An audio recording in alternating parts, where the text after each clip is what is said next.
Hello everyone, and welcome back to what I'm calling Madden Second Chances. My name is Cleve from Friendship Spring. Before we start, I'd like to set the mindset of where we're going. So, it's 2016, Peyton Manning has just retired, Eli Manning is still throwing to Odell Beckham Jr. in New York, Jamal Charles is rushing for Kansas City, while David Johnson is rushing for Arizona. Khalil Mack is a Raider, and Ndamukong Suh is a Dolphin, and Andrew Luck is still throwing for the Colts.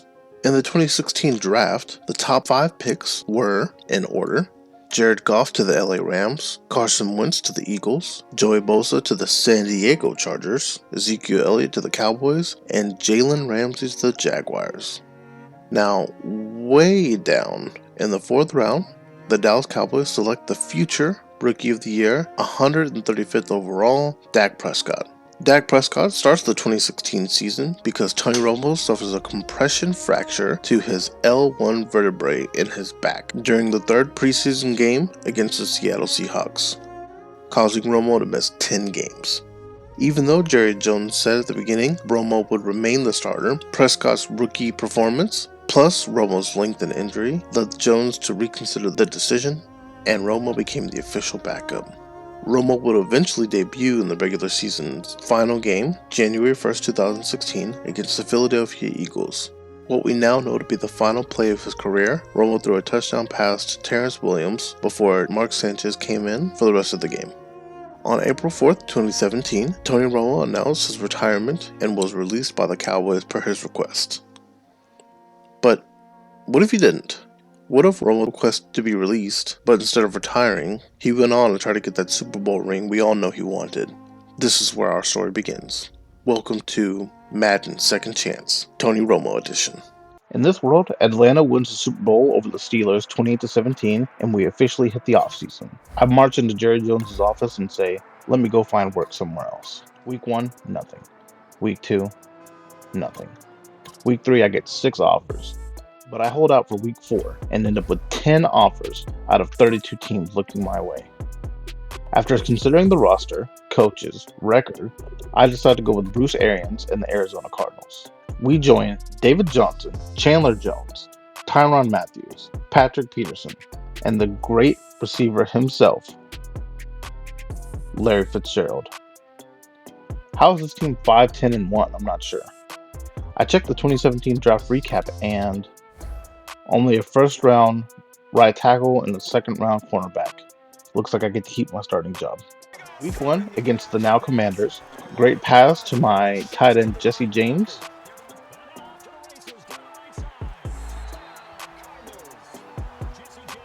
However, a fumble I couldn't control, followed by an interception that was my fault, leaves us in a rough spot in the 2nd quarter. Then, a future Hall of Famer gets a bit out of character. Time to shake things up a little bit to try and get this offense moving. Okay, so how do you do that? How do you shake things up? You look at what you called me. And at the end of it, he's stripped. Ball comes loose. And scoop it. From getting that football back here down. And that is caught.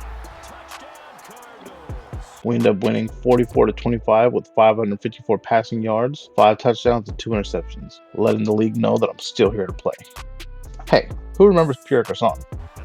Week 2 versus the Titans, 41-33, 1 minute left in the 4th, 50-50 ball, gets picked and we lose with 349 passing yards, 4 touchdowns, and 3 interceptions. Also 33 rushing yards. Hey, who remembers Delanie Walker? Week 3 versus the Rams, divisional game, keep that in mind. 2nd quarter hit on a pass, and it's an INT on the 1. Jump to the 4th, 49-32 Rams, 6 minutes left, and I get picked again like a 6-year-old's nose. Starting to feel the struggle here. I throw 6 interceptions and lost again. 52-39. Hey, who remembers Martellus Bennett? Week 4 versus the Niners, another divisional game. 1st quarter down by 10. Jesse James beats the safety. I pass John Elway's record for passing touchdowns, and we get back into the win column 38-33 with only 3 touchdowns for me. Hey, who remembers Torrey Smith? Week 5 against the Rams again. Only 1 week removed. Aaron Donald sacks me for a fumble. I'm not terribly shocked. I am shocked by being snagged out of the air for an interception though. Even with this, we somehow win 41-24 with me throwing 3 interceptions. Hey, you remember Kenny Britt? Week 6 against the Seahawks, and if you're old enough to remember, the Legion of Boom.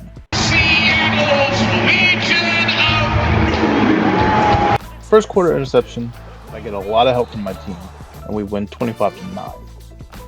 Week 7 is a much needed bye week. Thank you, guys.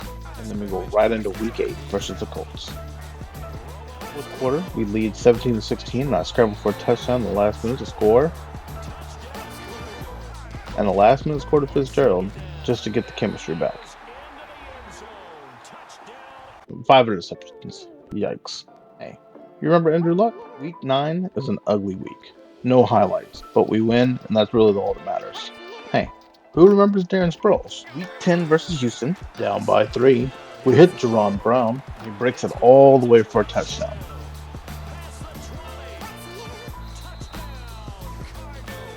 Second quarter, down 3, not as lucky.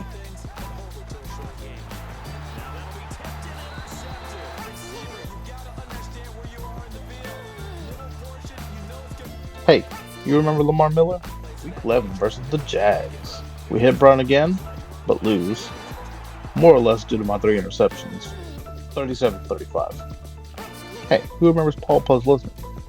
Week 12 versus Saints. 4th and 1 on the 6th. Larry is Larry. We win 44-19 with 3 touchdowns. Hey, you remember Nick Fairley? Week 13 versus the Giants. The man's got wheels, but it doesn't matter when we lose, does it? Hey, you remember Victor Cruz? Week 14, we see the Legion of Boone once again. But Romo and Fitz inside slant is hard to beat.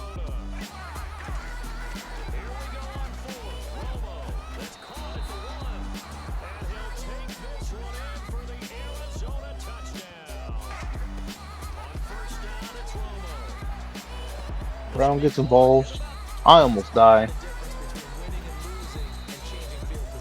But we throw 4 TDs total for the win. 15 versus the Lions. Up 3. We make a big mistake. Go to the 4th quarter. And we hit Gabriel. He really takes on the play himself. But it isn't enough. Loss, probably due to 4 interceptions. Hey, you remember Ezekiel Ansah? Week 16? The worst is Larry Fitzgerald dislocates his ankle. Our leader is gone for several weeks. Cardinals versus Niners. This game's for Larry.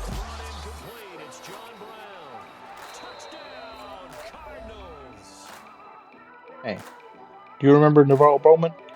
Week 17 is personal. Brown is a speedster. Ride like the wind, bullseye! 21-14 in the second quarter, and I throw a crazy interception. I try to fix my mistake, but no good. Look at this dude. 4th down, 4th and 2. We hit James for a touchdown. Great throw, great route. 39-35, 5:04 in the 4th. Gabriel is just as fast as Brown is, and he shows it. We win 43-39 with 4 touchdowns. It felt good. Hey, you remember Sean Lee? We were looking at this because our playoffs came down to a Seahawks loss. Thank you, New York. This was almost for nothing. And your boy's MVP. It's the first week of the playoffs for the Cardinals. Nelson steps up since Larry is still out. And we don't skip a beat. Like we're playing Guitar Hero and Expert. Hey, you remember Marvin Jones Jr. on the Lions? We have to get some late week signings due to injury. Championship round versus the Panthers. 20-3 in the second. Brown is becoming my next favorite target, even though there's no replacement for Larry. We drop a 50 burger. Hey, you remember Luke Kuechly? And then, we're here. Hello, everyone. I'm Larry Ridley, and this is the NFL on EA Sports. The big game is here, and what a special moment for this guy. doing what so many never get a chance to do in their career, play quarterback in the Super Bowl. It's the Cardinals going up against the Steelers. Against the Steelers. A rematch that I'm not sure anybody saw coming. Madden and Charles Davis. We are at the newest stadium in the NFL, and its inaugural year. There's a look inside U.S. Bank Stadium here in Minneapolis. We count down to kickoff in what should be an epic one here between the Arizona Cardinals and the Pittsburgh Steelers. With Charles Davis, I'm Brandon Gaudin, and it is our extreme privilege to be on hand for the Super Bowl. And I can't help but look down on this field, partner, and think about the history of this game and all the great players, all the great teams that have stood on the field for this moment. So special. This game is so historic that while we call it the Super Bowl now, that wasn't even the name of the first couple. It's the AFL, NFL World Championship game before the Super Bowl really took hold. And think about the Green Bay Packers winning the first two that got us kicked off and started towards where we are today. And with the whole world watching, at the end of this game, at the end of tonight, one of these two sides, they get to etch their name in NFL immortality. No doubt about it. They hold up the ultimate symbol of victory in this league, the Lombardi Trophy.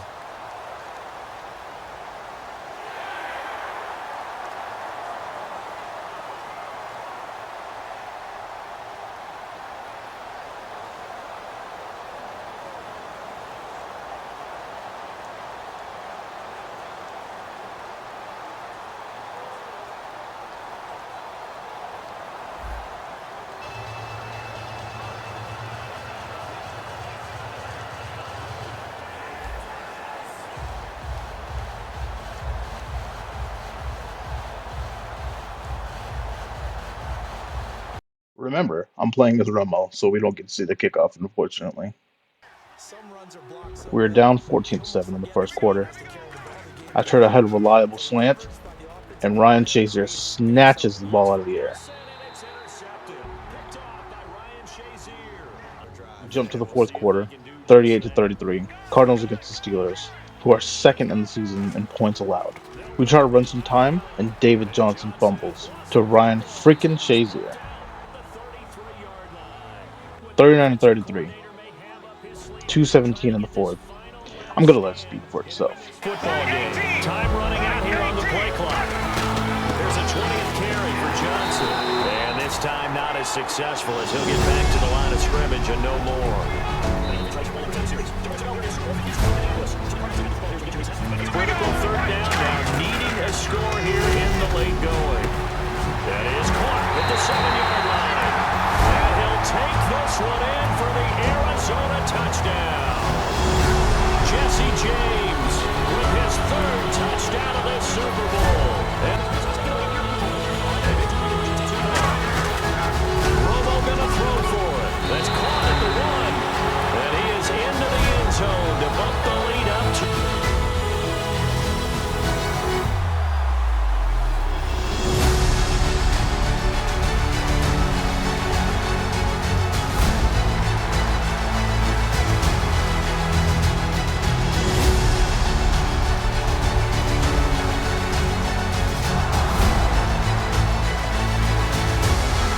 The defense holds, and we get to take a knee.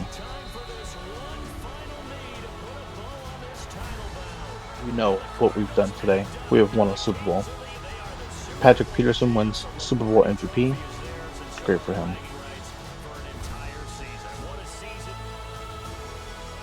I wish Larry could have suited up, but we won it for him.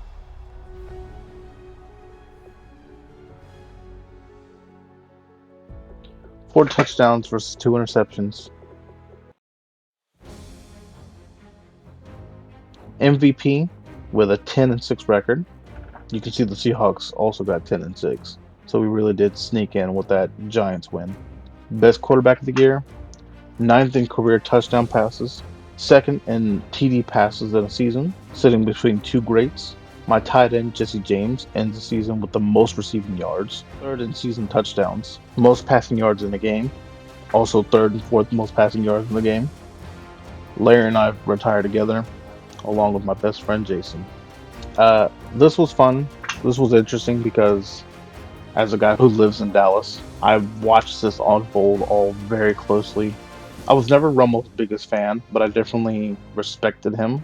And I know that if he could have kept playing, he would have kept playing. Obviously, this is a what if scenario, just for fun. We'll call it the Tony Romo tribute. Thank you so much for watching. Please leave a like. I did one of these a while back. It was fun then, it's fun now.